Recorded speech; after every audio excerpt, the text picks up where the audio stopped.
Hey everybody, we're going to pick up with our study of the Cold War right where we left off before school let out unexpectedly. We've looked at the beginning of the Cold War already in class. We looked at things like containment, where we were attempting to stop the spread of communism, to contain it where it was. We looked at the nuclear arms race, things like ICBMs, those intercontinental ballistic missiles.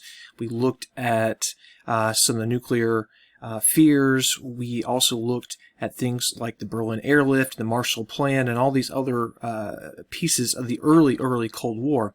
And what I thought we would do today and the next video as well is look at the United States and the Soviet Union in the context of the 50s and the 60s and how these places are changing.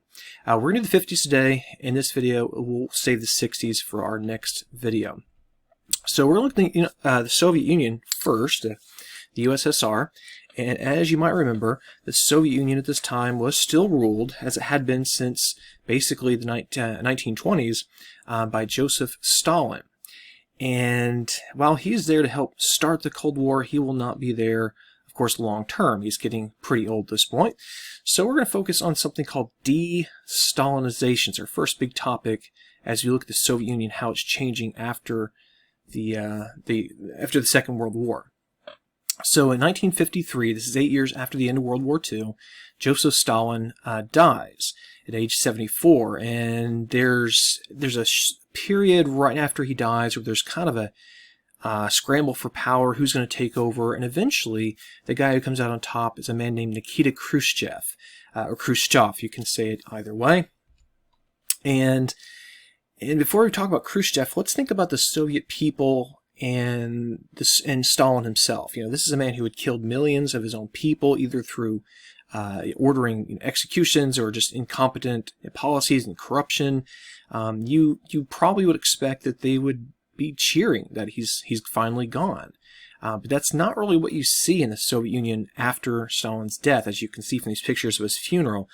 This is a guy who had so sort of brainwashed his people that even in death, they were still afraid of him and still looking to, act the part of the loyal Soviet citizen, loyal to Stalin above all else.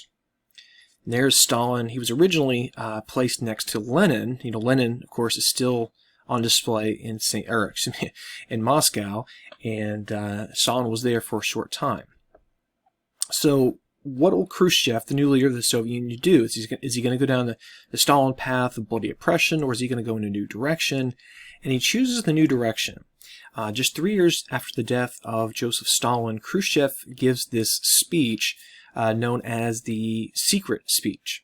And this was just an absolute bombshell because Khrushchev did something that, frankly, it would have been instant death had it taken place during the days of Stalin.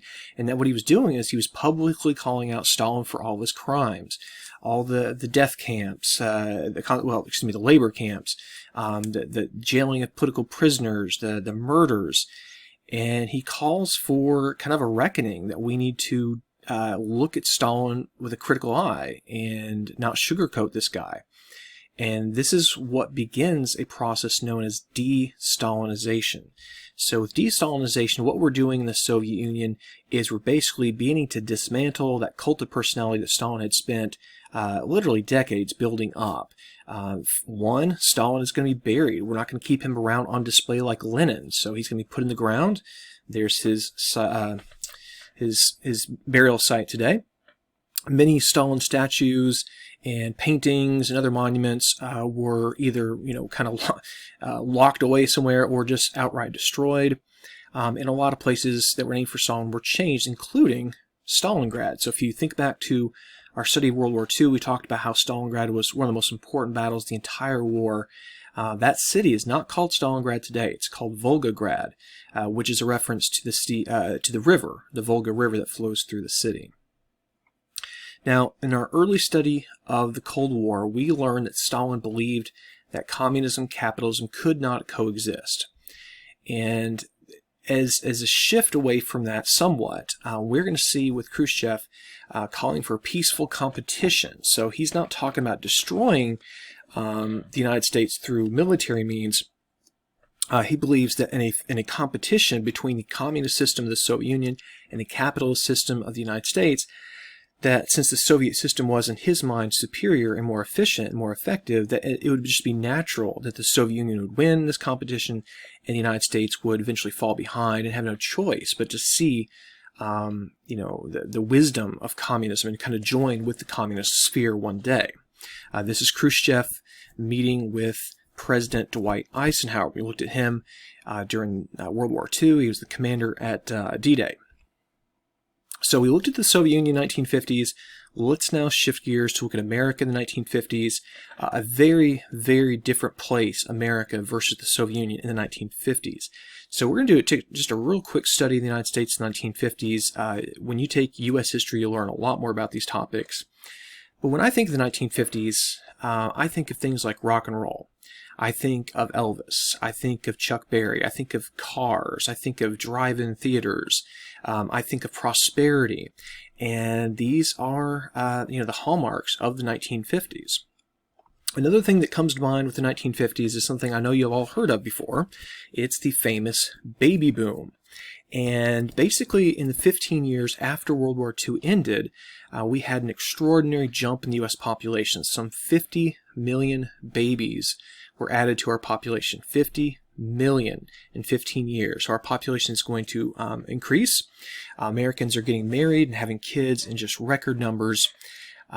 This is, a golden time for the American family, if you will. The children who were born are known as baby boomers, and today many of them are in their 60s and 70s, so now they're reaching kind of their later years. Now, if you're going to throw 50 million kids into American society, that's going to have a lot of effects. We're going to have to build new schools. Businesses are going to learn to cater to these children, selling products to them and so forth. It's also going to affect where we live. Americans with these new families didn't want to live in an apartment. They didn't want to live in some home they're renting. They wanted to have their own home, and they want to live in the suburbs. The suburbs are exploding in the 1950s. And when you think of the suburbs, you think of these neighborhoods where, people have a backyard, a front yard, white picket fence. They have their neighbors over for barbecues, all that kind of stuff. It's a sense of community that Americans would have been seeing and experiencing in the suburbs. Now, one of the sort of prototype suburb that we could look to as kind of the model of what we're going to see in those post-war years would be a place called Levittown. And this is what Levittown looked like roughly prior to its development. It was a big agricultural area, potato farm basically, in a group known as the Levitt brothers who had experience during World War II of construction for the, I believe it was the U.S. Navy. They learned a lot of techniques to speed up production, a lot of prefabricated parts assembled on site. Basically, a neighborhood becomes like an assembly line, and crews go from house to house doing a job quickly and efficiently, and you can put together a neighborhood almost overnight. These houses will just spring up. And so this is Levittown, and honestly, a lot of American suburbs looks just like this today. You've got kind of like a main road kind of going through it, then you have these secondary roads and these clumps of houses all around them. You'd have, maybe a school or a shopping area located in this area, so it all kind of functions as one community. And here are some advertisements for the Levittown homes, and some families posing in front of their homes. So these are the different models. This is another step towards efficiency, is by having basically only a limited number of house designs, it cuts down on prices and makes things, again, speed up. And here's a picture from Levittown today. These homes are still there. Families still live in them. It's still a thriving community. Now, if you're building all these suburbs, you're probably going to want to build roads to connect these suburbs to the city itself. In the 1950s and 60s, we're going to see a massive expansion of American infrastructure with the interstate highway system. This is something we associate with President Eisenhower. It's going to allow Americans to travel very quickly, again, from those suburbs into the city, but also connecting the cities to themselves. This will also help in times of war if necessary. For example, these interstates could be used to help evacuate people from cities in times of war for, fearing a nuclear attack or some other conventional attack. So the highways were not just commercial, they were also military related as well. If you're going to build roads, you might as well build some nice cars. The 1950s had some fantastic cars. I love the 57 Chevy up here, that red color, the white wall tires, just really classy design, especially the tail fins, all the chrome and everything, just looks very, very nice. So let's think about Americans, your average Americans, and how they're dealing with the fear of a Soviet nuclear attack. And what we're going to see is quite a few Americans, certainly not all, but some Americans are going to start building fallout shelters, maybe in their backyard, in their basement, whatever. And a fallout shelter is not a bomb shelter in the sense that it's going to protect you from a nuclear bomb, but a fallout shelter is designed to protect you from is fallout. And fallout is all that contaminated debris that's thrown into the atmosphere after a nuclear blast. So all the stuff is thrown up in the atmosphere. It's all irradiated. In other words, it's radioactive, and that stuff will fall out of the atmosphere. And you don't want to be around when that's happening. So you would hunker down in your fallout shelter and try to ride it out and wait for the radiation to dissipate enough for you to be able to come back out. And here's your family. I can't even imagine trying to live in something this small for days, weeks on end, just hoping that the radiation has gone away. You're also going to see cities and schools conducting air raid drills to get everyone kind of aware of what to do in case of an attack. The video I put on Google Classroom about a week ago, duck and cover, you saw Bert the Turtle teaching the kids, and this is a real thing. You had to be ready for this attack. It gives the kids a sense of hope. Now, the next thing I want to look at with 1950s America in the context of the Cold War is a witch hunt. And a witch hunt, of course, is where you're trying to pin the blame on someone for something, even though the evidence sometimes is a little iffy. It's more about accusing people than it is actual convictions or something like that. And when you think of witch hunts and you think of the 1950s, you have to think of Joseph McCarthy.